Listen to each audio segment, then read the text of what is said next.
ভারত মায়ের সম্মান রাখার জন্য যারা আজকে সন্ত্রাসী দেশ পাকিস্তান, যারা উগ্রপন্থী প্রোডাকশন দেয়, উগ্রপন্থী লালন পালন করে, টোনটা বেশি আছে বাবা।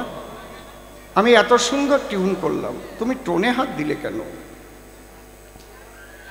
আজকে বাধ্য হয়ে ভারতবর্ষ যুদ্ধে যেতে বাধ্য হয়েছে।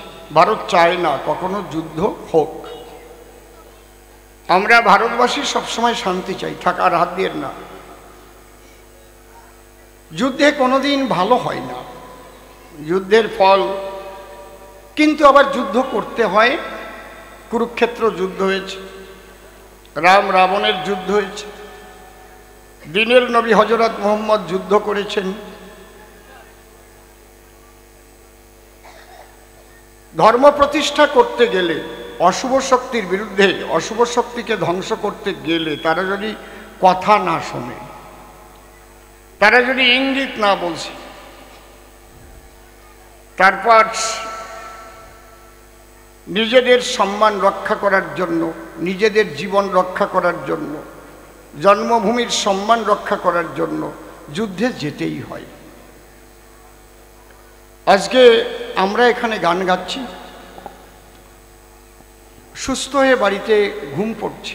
কালকে আমি 4:30 পর্যন্ত টিভির দিকে চোখ রেখেছিলাম, তারপর আর পারলাম না, মাথাটা ঘুরছিল। 4:30 পর্যন্তই দেখছিলাম, চোখে জল আসছিল। আজকে দেশের জন্য যারা নিজেদের মা বাবা ভাই বোন স্ত্রী পুত্র পরিজন আত্মীয় স্বজন ত্যাগ করে জীবনের মায়া ছেড়ে দিয়ে ভারতের সেনারা যুদ্ধে ব্রতী হয়েছে শুধু ধর্ম রক্ষার জন্য, ভারত মায়ের সম্মান রক্ষার জন্য।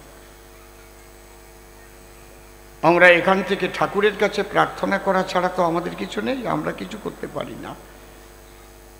আমরা পরমেশ্বরের কাছে প্রার্থনা করি, হে ঈশ্বর ধর্মের জয় হোক আর অধর্মের ক্ষয় হোক, তুমি ওদের রক্ষা করে রেখো প্রভু। কারণ যুদ্ধ যখন হয় তখন দুই পক্ষেরই মৃত্যু হবেই। যাকে বলে মারামারি, শুধু মারা তো হয় না। তবে ভারতবর্ষ অত্যন্ত শক্তিশালী, সারা পৃথিবী তাকিয়ে আছে ভারতবর্ষের দিকে। আমরা গর্বিত, সত্যি গর্বিত।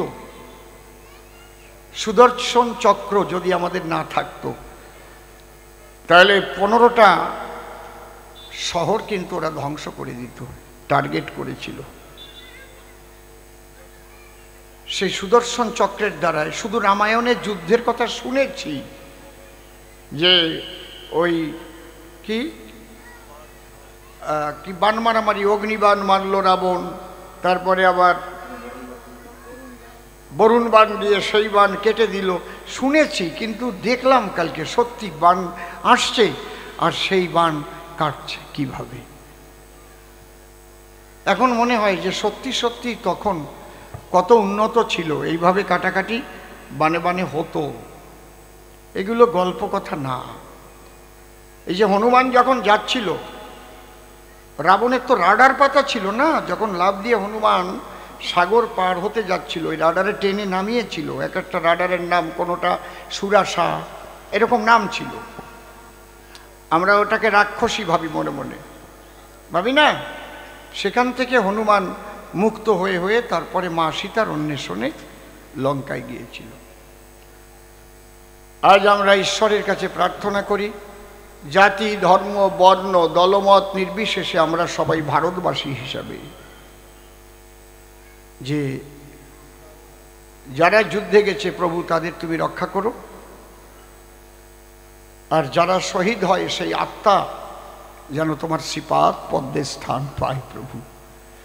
কারণ গীতায় ভগবান শ্রীকৃষ্ণ বলেছে, হে অর্জুন ধনুক ধরো, যুদ্ধ করো।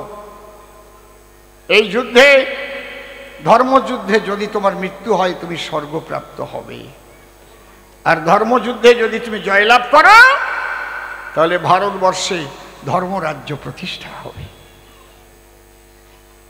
কালকে যুদ্ধ 4:30 পর্যন্ত দেখে আমার বুকটা ভরে গেছে। সত্যি আজ ভারত কত শক্তিশালী হয়েছে। এই আমার প্রথম কথা। দ্বিতীয় কথা হচ্ছে আজকে 25শে বৈশাখ। আমাদের কবিগুরু রবীন্দ্রনাথ ঠাকুর, শ্রদ্ধেয় পরম শ্রদ্ধেয় প্রয়াত রবীন্দ্রনাথ ঠাকুরের সেই 25শে বৈশাখ। যদিও যুদ্ধের জন্য অনেক জায়গায় আনন্দ উৎসব আমরা করতে পারিনি, আমরা তাকে স্মরণ করে তার প্রতি শ্রদ্ধা জ্ঞাপন করি। হে কবিগুরু, তোমার অন্তরের ভারতবর্ষ, তোমার ভালোবাসার ভারতবর্ষ,